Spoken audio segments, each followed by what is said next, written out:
মিষ্টি খেয়েছো কখনো? সবাই খেয়েছো মিষ্টি। খুবই মিষ্টি, খুবই সুস্বাদু, দেখতেও সুন্দর। আর করলা খেয়েছো কখনো? যাদের বুদ্ধি হয়েছে তারা করলাটাই পছন্দ করে মিষ্টির থেকে, আর যাদের বুদ্ধি হয়নি তারা এখনো পর্যন্ত মিষ্টিতেই পড়ে আছে।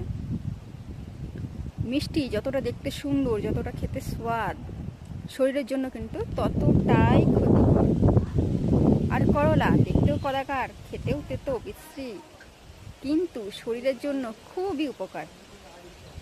ঠিক আমাদের জীবনে চলার পথে বা আমাদের লাইফ পার্টনার বা আমাদের বন্ধু বান্ধব, জীবনসাথী, যাই বলো না কেন, সবসময় করলা টাইপের জিনিসগুলোই পছন্দ করবে।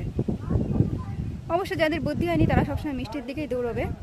পরে বুঝতে পারবে যে মিষ্টি তোমার শরীরের ভেতর কতটা ক্ষতি করেছে আর করলা তোমার কতটা উপকার করেছে। তো যাদের লাইফ পার্টনার বা জীবন সাথী বা আশেপাশে প্রত্যেকটা জিনিস করলার মতো, তারা কিন্তু সবসময় সুস্থ।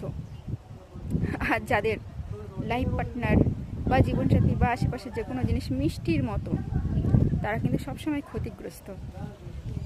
কথাটা মনে থাকে যেন।